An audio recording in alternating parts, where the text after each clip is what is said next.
antes que nada, muchísimas gracias, muchas gracias, doctora, por permitirme estar aquí. La verdad que estoy muy contenta, es mi primera vez aquí en Valladolid, entonces, pues que sea la primera de muchas. Muchísimas gracias y gracias a todas las personas que han hecho posible esto.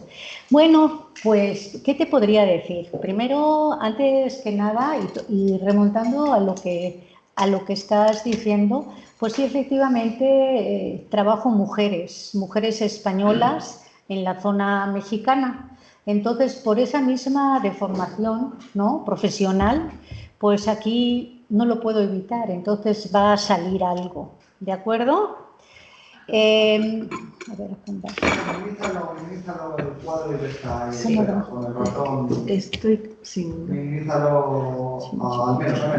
Ahí lo minorizo. Espera, que a lo mejor hay que pasar la primera. Ahora ya estamos. Bueno, habiendo dicho esto, espero que no tener más problemas con este sistema. El título de la presentación va a ser Entre una dote. Obviamente vamos a hablar de la emperatriz Isabel y el océano. ¿Y a qué océano me refiero? Digo, no vayan a esperar mapas porque no voy a poner ilustraciones de ese tipo, que para eso tenemos a los colegas que conocen mucho más que yo. Pero en este sentido se va a presentar la estrategia que utilizaron tanto la monarquía castellana por parte de Carlos V, como del lado portugués para llegar a una parte de las Indias, que va a ser Filipinas. Y es una zona, es una cultura, es un contacto comercial y también social, en donde van a aparecer muchas mujeres también, y en donde vamos a ver esa conexión que va a permitir que España, y voy a hablar indistintamente de los dos términos, España forme parte, se integre e inicie, yo creo que eso es muy importante para derrumbar lo que habíamos dicho hoy, bueno, habían comentado hoy en la mañana sobre la leyenda negra, ¿no? Poder decir que España inició lo que conocemos actualmente como la globalización. Más o menos es esto, ¿no? Integrando 3 continentes: Asia, Filipinas, América, prácticamente con México. No le quitó ni le restó importancia a la zona del Virreinato del Perú y lo que es la zona europea, ¿no? ¿Cómo voy a dividir esta presentación? Pues de una forma muy sencilla. Los antecedentes, aquí lo están viendo, de las capitulaciones. ¿Qué importancia van a tener particularmente esas dos esa capitulación, ese contrato matrimonial entre estos dos personajes? Hablaremos 2 o 3 cositas, porque las capitulaciones es un documento bastante completo, pero nada más 2 o 3 cosas que nos puedan vincular a la zona novohispana y posteriormente a lo que vamos a conocer como Filipinas. Y bueno, esto va a tener consecuencias, obviamente, la capitulación en el matrimonio que vamos a ver y, por supuesto, en los años que la emperatriz Isabel va a fungir como regente, porque Carlos fue un rey viajero, se la pasó viajando no sé cuántos años, toda su vida prácticamente. Entonces, durante esas ausencias, la emperatriz va a estar y se va a vincular a la Nueva España, se va a vincular a lo que nosotros queremos presentar. Posteriormente voy a mencionar también muy brevemente los tratados de Zaragoza, que ya han estado mencionando hoy en la mañana. Si no bien el tratado en sí, que tampoco me voy a meter yo mucho, pero sí se ha estado mencionando esos cambios, esas modificaciones, esas omisiones que se hacían de parte de un cartógrafo, voluntaria o involuntariamente, dependiendo los intereses de la política. Después, siguiendo con esta misma señora, con la misma emperatriz, mencionar pocos, porque realmente son pocos documentos los que hay que están vinculados con la emperatriz Isabel, que realmente murió muy joven, ¿no? Y los vínculos que llegó a mantener con el conquistador Hernán Cortés, que a Hernán Cortés se le conoce más prácticamente todo el mundo conquistador de Tenochtitlan, de México, que ni siquiera de México, porque fue de la antigua Tenochtitlan, ¿no? Pero conquistador de Tenochtitlan. ¿Y qué relación epistolar llegaron a tener estos dos personajes para que incidiera en lo que va a ser posteriormente esa llegada a la zona actual, ¿no? Lo que va a ser el archipiélago, ¿no? Y el comercio de la nave. Eso, pues ya lo he comentado. Ahora, si vamos a esa primera parte, si iniciamos esa primera parte, yo tendría que decir aquí, yo creo que todo el mundo, la mayoría de la gente, todos lo sabemos, ¿no?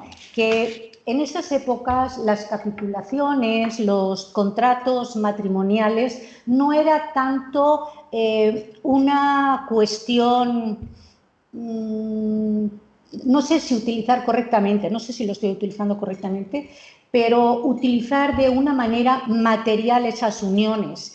La capitulación en sí implicaba mucho más, es diplomacia pura, realmente yo así la percibo. Y en este sentido vamos a ver que antes de las famosas capitulaciones vamos a tener aquí una junta, una reunión, ¿no? En donde primero se va a discutir, porque aquí ya habían problemas. Vamos a empezar a discutir. Tenemos el Tratado de Tordesillas, que estaba comentando el doctor Alonso hace un rato, hoy en la mañana, pero realmente, ¿dónde queda? Porque no habían contemplado en ese momento el antemeridiano. Entonces, empezamos a ver.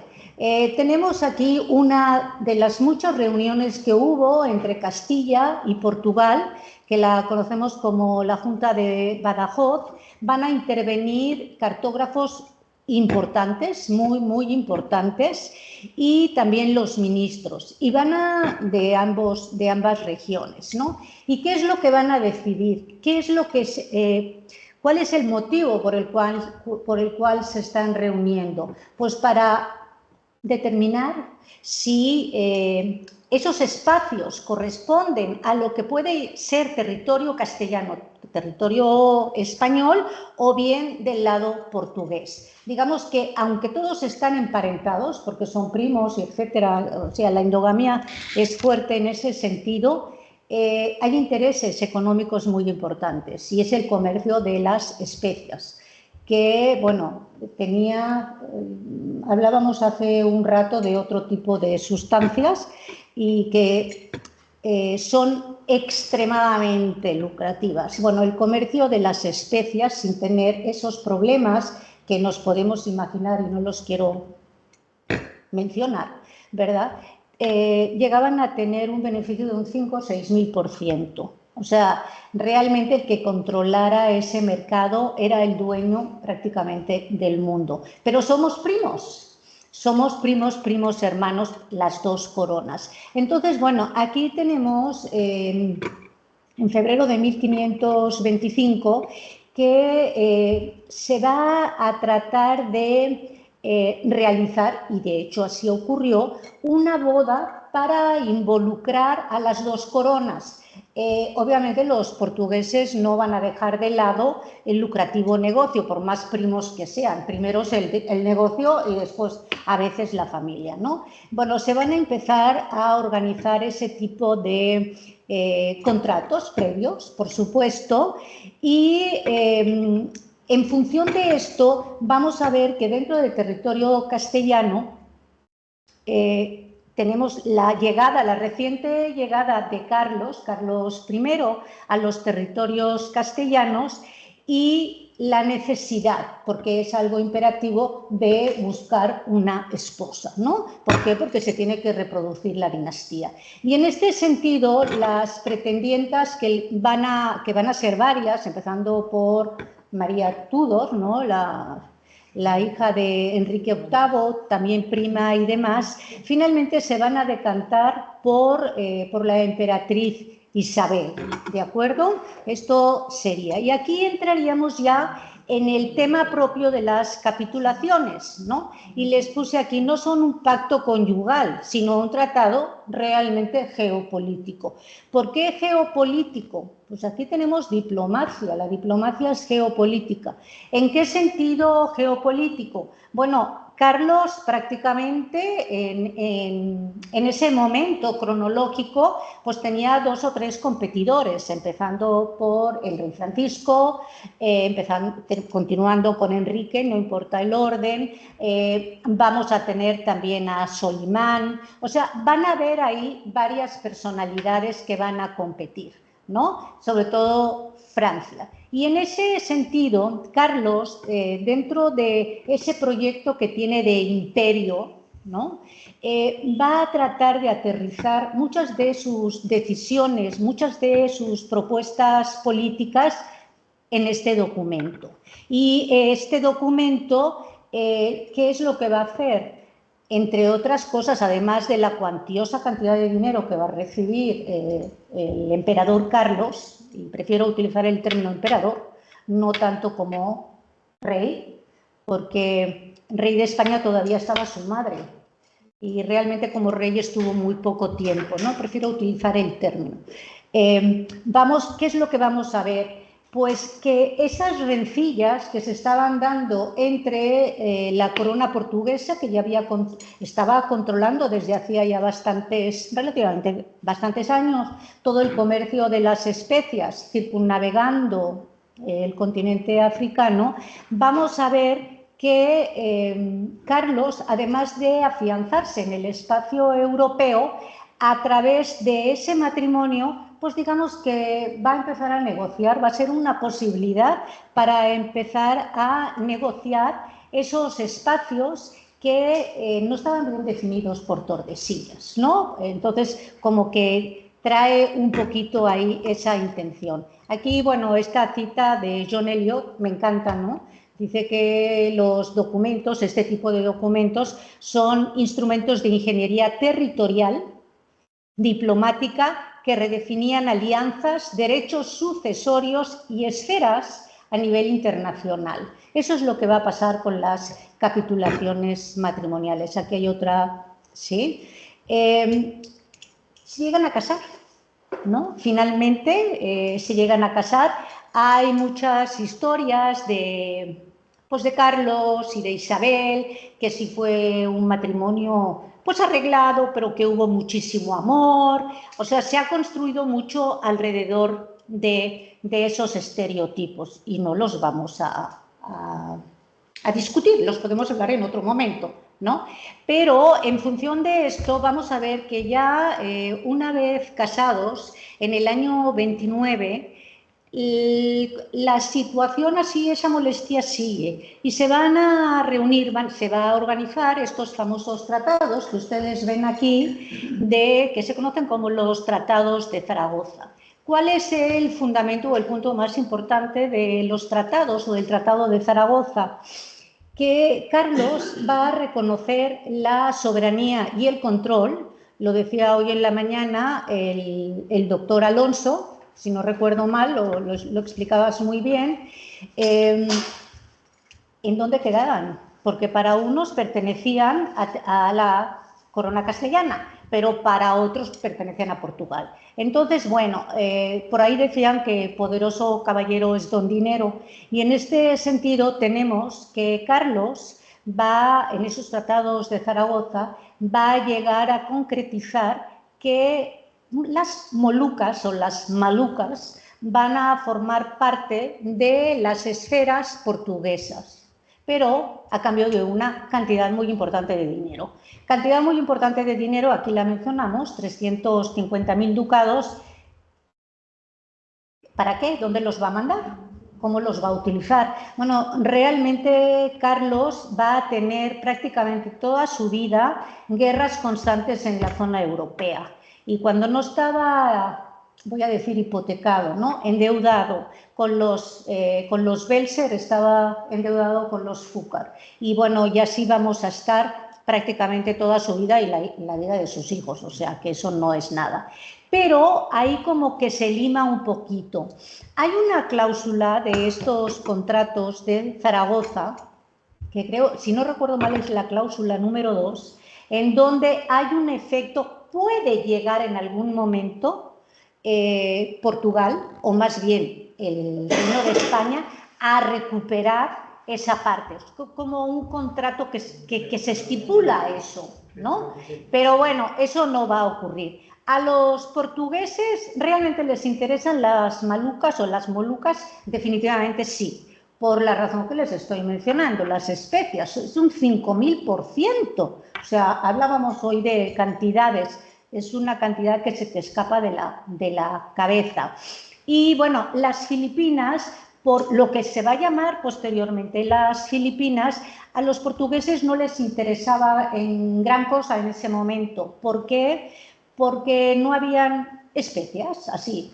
En términos generales no habían especias. ¿Qué es lo que va a ocurrir o por qué va a ser importante este territorio que posteriormente vamos a llamar Filipinas para la corona castellana? Pues porque está cerca y le puede llegar a permitir de alguna manera interrelacionarse, comprar, convertirse en revendedor, vamos a decir esa palabra, y permitir llegar determinadas mercancías que son de lujo para los europeos y para todos los virreinatos americanos, regresando por lo que Tordesillas sí permites, no introduciéndose en los límites geográficos portugueses. Entonces, bueno, eso es lo que realmente les va a interesar. Aquí tenemos el contenido, bueno, esto es de las capitulaciones, pero ¿qué influencia? Bueno, más o menos lo que va a permitir esa alianza matrimonial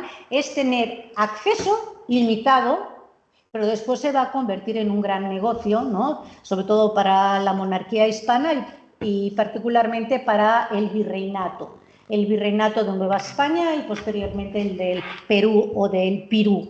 Va a ser llegar a poder interrelacionarse con esos mercados, ¿no? Simplemente es eso, ¿no? Aquí tenemos en esos mismos tratados, los mapas no son tan buenos, ¿verdad? Pero aquí lo tenemos. Tenemos algunas zonas que realmente van a quedar delimitadas por contrato, por capitulaciones a la monarquía portuguesa. Pero aquí lo más importante va a ser que Portugal, la corona portuguesa, se va a quedar y va a controlar todo el comercio de las Indias. Bueno, de esas Indias, claro, que eran tres focos. Era la zona que nosotros podríamos conocer como Indonesia, toda esa zona del sureste asiático, tendríamos con China, por ejemplo, y también tendríamos con Japón, ¿no? De hecho, los japoneses, poblaciones de japoneses y poblaciones chinas, finalmente, bueno, estaban establecidas en Filipinas, no sé si lo voy a mencionar o no, ¿no? Las Molucas, ya lo hemos mencionado. Aquí hay otro mapa muy sencillo, como lo pueden ver, y pueden apreciar justo el antimeridiano, ¿no? Porque si se piensa que la Tierra es plana, pues es muy fácil delimitar, pero pues es que no era tanto así, entonces tenía que haber el antimeridiano. Y bueno, si las Molucas pertenecían o las Molucas no pertenecían, al final van a quedar bajo el control, por las razones que les he dicho, de la corona portuguesa. Y bueno, aquí tenemos una de las imágenes de estos famosos tratados, del Tratado de Zaragoza. Sí les menciono que son primos hermanos, y además son cuñados. Como que son cosas, o sea, son palabras que actualmente nos pueden hacer ruido, ¿no? ¿Cómo vas a ser mi primo, pero eres mi cuñado, pero que también eres mi sobrino? Pero bueno, todo eso se da durante ¿no? Aquí seguimos teniendo esos mapas, ¿no? La cantidad ya se las he mencionado, ¿no? Aquí están los límites, ¿no? En cuanto a grados, norte-sur, que otros compañeros lo manejan muchísimo mejor, pero al final de cuentas lo importante es que la península, más bien el Reino de Castilla, va a tener control y acceso. Esa sería la primera parte de la exposición, como les estuve diciendo. La segunda parte, pues nos pasamos a Nueva España, la costa occidental de lo que es actualmente México. Pueden apreciar un poquito lo que es Baja California, el Golfo de la Bahía, de la zona de Cortés, etcétera, etcétera, etcétera. Aquí podríamos decir nosotros qué pasa. Digo, no vamos a entrar en los antecedentes, si Hernán Cortés sale de la isla de Cuba contra la voluntad del gobernador Diego de Velázquez, etcétera, etcétera. Eso lo vamos a dejar ahí. Pero el hecho real es que un 13 de agosto de 1521, la Ciudad de México, Tenochtitlan, que aquí no se ve en este mapa, pero hay unos mapas maravillosos de 1524. Y bueno, cae la ciudad de Tenochtitlan. No es México, no es toda la zona mesoamericana que están viendo en los mapas, pero era el poder político, el poder militar, el poder económico de toda la zona mesoamericana. Ya están ahí. Los castellanos, la monarquía, los Habsburgo están ahí. ¿Ahora qué? Bueno, pues se tiene que continuar lo que no pudo lograr por equivocación el señor Cristóbal Colón. ¿Y cuál era lo que no pudo lograr Cristóbal Colón? Llegar a las Indias, ¿no? Y bueno, una de las prioridades que van a tener las autoridades castellanas, españolas, ¿cuál va a ser? Pues va a ser precisamente buscar, y no nada más aquí, en este espacio, la Nueva España, sino también en otros lugares a lo largo, sobre todo hacia el sur del continente, buscar un camino que lleve a las Indias. Estamos hablando del 21, si cotejan un poco las fechas, bueno, pues tendríamos a Magallanes, ¿no? En todo ese intento, el Cano, que lo concluyó, logró la circunnavegación, etcétera, etcétera. Pero también se logra desde la zona americana. Y en este sentido, vamos a ver que una vez que se ha conquistado la ciudad de Tenochtitlan y se sigue conquistando México, porque México realmente no se terminó de lo que es actualmente la República hasta hace casi nada, ¿no? Vamos a estar viendo que el interés de la corona va a ser exactamente buscar un paso hacia, ¿no? Y uno de los primeros que va a tener instrucciones para lograrlo va a ser el señor Hernán Cortés. Y Hernán Cortés va a mantener, luego regreso a este mapa, ¿sí? Va a mantener una correspondencia que no es muy abundante, también hay que decirlo, porque lo buscas y no se encuentra tanta información en pares, pero bueno, sí hay alguna documentación que se relaciona con esto. Y particularmente se va a relacionar a una parte de las capitulaciones en donde se autorizaba que en ausencia del emperador, la señora emperatriz hiciera, claro, con un consejo, ¿no? Pero que la señora emperatriz hiciera, ¿no? Estuviera ahí más o menos investigando eso. Y bueno, ¿hay correspondencia? Sí hay correspondencia. Y esto también es una parte interesante, porque mayoritariamente, o diría yo que la historiografía, ubica al señor Hernán Cortés como conquistador. Pero hay una faceta que no se ha trabajado, digo, a los que les gusta meterse, husmear otro tipo de documentación, nos damos cuenta de que Hernán Cortés fue un gran empresario y esa parte como que no se menciona muchísimo. Y va a ser exactamente ahí donde se encuentran algunas de las cartas, de las comunicaciones que van a mantener estos dos personajes, Cortés y la emperatriz Isabel, en donde le pedían, obviamente él, pues tonto no fue, estemos o no estemos de acuerdo con este personaje, pero a él le interesaba obtener más y obtener más. Era comerciante, era un gran comerciante. Y bueno, aquí vamos a ver que hay en esas pocas documentaciones que se han llegado a localizar, o por lo menos yo las he llegado a localizar, hay algunos documentos que atestiguan el interés que tuvo la emperatriz Isabel durante sus periodos de regencia, que eso es interesante también, en sus periodos de regencia, diciéndole, sugiriéndole, ordenándole al señor Cortés de que iniciara expediciones. Y muchas de esas expediciones fueron del bolsillo de este personaje, ¿no? Él, bueno, no se ve aquí en este mapa, pero llegó a controlar, llegó a ser el primer marqués del Valle de Oaxaca. Y si tienen más o menos en la cabeza lo que es todo ese espacio, o ubican un poco la Ciudad de México actual, la posesión del Marquesado del Valle iba de gran parte de lo que es actualmente la Ciudad de México, que ya es mucho, iba a lo que es actualmente el estado de Guerrero, estado de Michoacán. Estoy hablando de espacios mucho más grandes que cualquier región de aquí de territorio español. Guerrero, Oaxaca, Morelos, ¿no? Ya me he perdido. Era Oaxaca, Morelos, Guerrero y obviamente Oaxaca. O sea, estás hablando de una extensión territorial impresionante, que es mucho más grande que cualquier espacio europeo. O sea, las dimensiones son diferentes en la zona americana, es impresionante. Pero precisamente de la zona de Oaxaca y de la zona de Guerrero, Hernán Cortés, como inversor, va a invertir por las instrucciones que le da la emperatriz para que busque alguna ruta y de manera independiente permita comunicarse con el virreinato del Perú. ¿Cuáles van a ser los astilleros? Porque llegó a ser propietario de astilleros, no estamos hablando de cualquier cosa.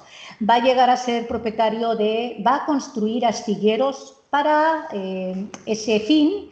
Los va a construir primero en Oaxaca, en lo que actualmente es Huatulco, no sé si por ahí les suene, es un lugar ahora recreativo, es un lugar de playa, Huatulco, y posteriormente por instrucciones del virrey se va a ir un poquito más al norte y se van a dar cuenta que, por ejemplo, Acapulco, el famoso Acapulco, va a ser un lugar perfecto por la bahía que ahora está llena de... esa bahía guardaba muy bien a los barcos. Entonces, bueno, desde ahí Hernán Cortés, ¿dónde estás? Hernán Cortés, ay, ¿dónde estaba ese mapa? Ya lo he perdido. Aquí. Hernán Cortés lo que va a ser empezar a hacer reconocimientos, porque ese es uno de los objetivos y prioridades de la corona. No va a llegar Hernán Cortés en persona a las Filipinas, a lo que actualmente conocemos como las Filipinas. Tampoco lo va a ver la emperatriz Isabel, porque falleció de su 8º parto, no sé cuántos partos tuvo. Va a fallecer, pero al final vamos a ver que esas buenas intenciones sí van a permitir, ¿sí?, años después, incluso que ha muerto Cortés, que murió aquí en España, en Castilleja de la Cuesta, en 1547, si no recuerdo mal, van a llegar a establecerse en las Filipinas. Ahí lo tienen, ¿sí? Y el problema que les va a quedar hasta varios años después, bastantes años después, va a ser el famoso tornaviaje. Porque ahora en ese momento, pues como que ya no hay problema con los portugueses, ya hemos hecho las paces, a nadie le interesa grandemente las Filipinas, pero el problema que tenemos es cómo regresamos. Porque si regresamos por la zona del oeste, eso, por los tratados de Tordesillas, es jurisdicción portuguesa, entonces lo tienen prohibido. Y regresar a lo que es la zona continental americana, pues hay el problema de la contracorriente. Entonces eso, finalmente, ¿cómo se va a llegar a solucionar? Bueno, también un fraile, ¿no?, que va a ser Andrés de Urdaneta, Fray Andrés de Urdaneta, que él ya había estado en todo ese territorio unos años antes, cuando era, en realidad, Andrés de Urdaneta llegó a acompañar a Elcano y le hizo el testamento. Ese sí lo hemos visto. Él era su ayudante, su asistente, ¿no? Se va a quedar en ese espacio varado varios años, lo suficientes para llegar a conocer que existe una corriente marítima que es la del Kurushibo. Y bueno, Urdaneta ya después de que se hace fraile y se establece en la Ciudad de México, etcétera, etcétera, y ahí se va a quedar, el rey, ya estamos hablando del hijo de Felipe, Felipe II, le va a mandar una instrucción, también hay ese documento, también lo hemos llegado a ver, y le dice que como él conoce todo ese espacio, pues que intente el tornaviaje, y realmente lo va a lograr. Y a partir de ahí vamos a tener un comercio que va a permitir esa globalización que les menciono durante 300 años. Va a terminar hasta 1815, ¿no? Ahora, bueno, esto es lo mismo que estoy diciendo. Aquí hay algunos documentos, poquitos, este indiferente general, una cédula de la emperatriz, en donde invita, por no decir que le ordena a Hernán Cortés, que inicie, que continúe con las expediciones para esa búsqueda del mar o la mar del sur, que ya se había encontrado, sabemos que en 1513, pero bueno, desde la zona novohispana. Y este es otro de los mapitas estos, ¿no? Esta es la bahía de Acapulco, aunque no me lo crean, quien conozca Acapulco, ¿no? Está lleno de edificios, en fin, esto es Acapulco, esto es uno de los famosos barquitos de la nao de China o el galeón de Manila, ¿no? Ahora, esta imagen, que la voy a mencionar muy rápida porque quiero terminar con el tema de las mujeres, ¿no? Esto es la ciudad de Manila. ¿Realmente era importante? Pues a nivel de recursos les digo que no mucho, pero sí es importante cuando empiezan a establecerse los peninsulares, porque en la zona actual de Manila hay una población, aquí tenemos este arcón, esto es la tapa de un arcón que está en el museo, en un museo en la ciudad de Puebla, bellísimo. Es de las pocas ilustraciones que se han conservado, es el interior del arcón. De las pocas ilustraciones, representaciones que tenemos de la ciudad de Manila en el siglo XVII-XVIII. Entonces, bueno, hay una zona de lo que nosotros conocemos como Manila, que había una población muy importante de sangleyes. ¿Quiénes eran los sangleyes? Eran comerciantes chinos que andaban por todas partes, ¿no? Todas partes de esa zona geográfica. Podían viajar en algún momento a la zona, al archipiélago japonés, eran chinos, llegaban a lo que era China, podían llegar a Indochina, podían llegar también a la India, o sea, navegaban por todos esos espacios. Y el gobierno castellano se dio cuenta de la importancia que podía representar este asentamiento para, a lo mejor no las especias como tal, pero que sí había un lucrativo negocio. Y va a ser lo de la famosa nao. ¿Qué productos? Bueno, aquí tenemos muchos productos. Podemos hablar de porcelanas, el famoso mantón de Manila. ¿Quién no tiene un mantón de Manila? Muchas tenemos mantones de Manila, y no precisamente de un centro comercial, ¿va? Pesan. Bueno, son originarios de aquí, o sea, venían de la zona oriental y van a llegar a Filipinas, Acapulco, Puebla. Alguien preguntaba hoy en la mañana, ¿no?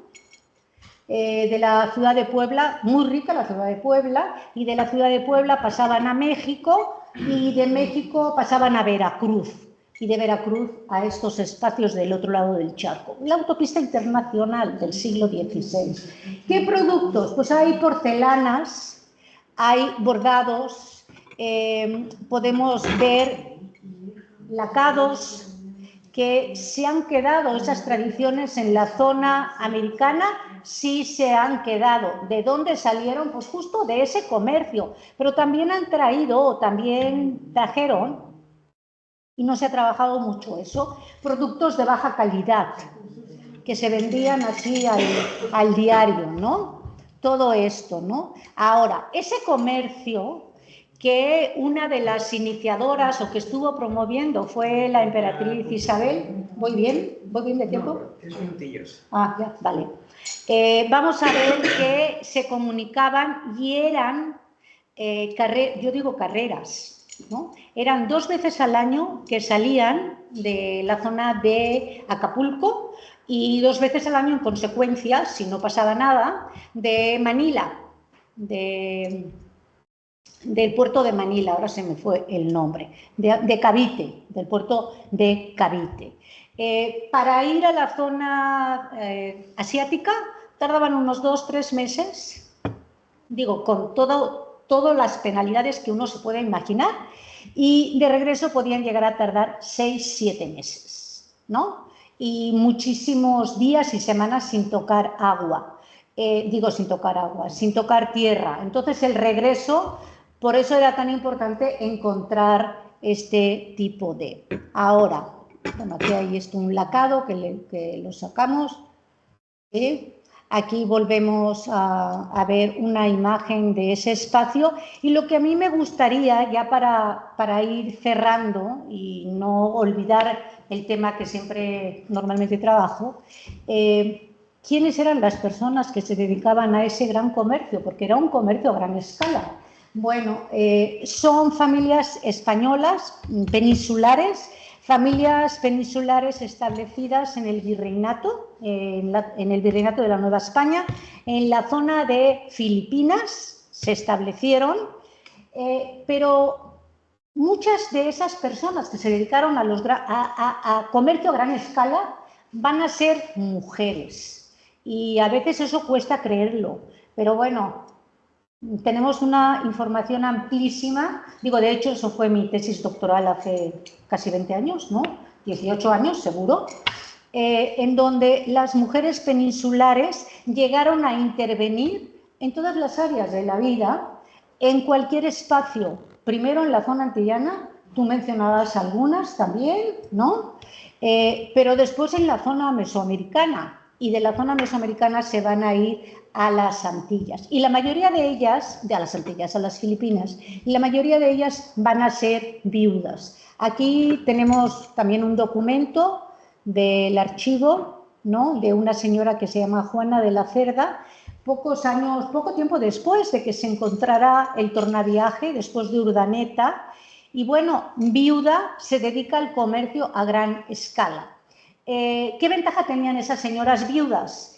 Que las autoridades de la zona de Filipinas y las autoridades, obviamente, de la Nueva España, de México, el consulado, como dependían, Filipinas formaba parte del virreinato, les dan unas cartillas en donde se les permite cargar en las famosas naos determinada cantidad. Y ese es el negocio que ellas van a hacer. Negocio lucrativo a más no poder, porque están conectadas con las primeras casas comerciales de la capital del virreinato, pero también de aquí, de la zona de Sevilla, y de aquí se reparten por el resto de la zona de Europa. Esto más o menos es lo mismo. Esto viene a ser un mapa del 18 de que ubicamos la ciudad de Manila, interesante, ¿no? Y bueno, yo aquí terminaría, tratando de meter un poco de cartografía, la importancia de las capitulaciones, pero también la importancia que tuvieron y tienen muchas de las mujeres que en las historiografías tradicionales, pues como que no les han dado todavía mucho su lugar, ¿no? Y aquí terminaría yo. Muchísimas gracias. Gracias. No, gracias a ti.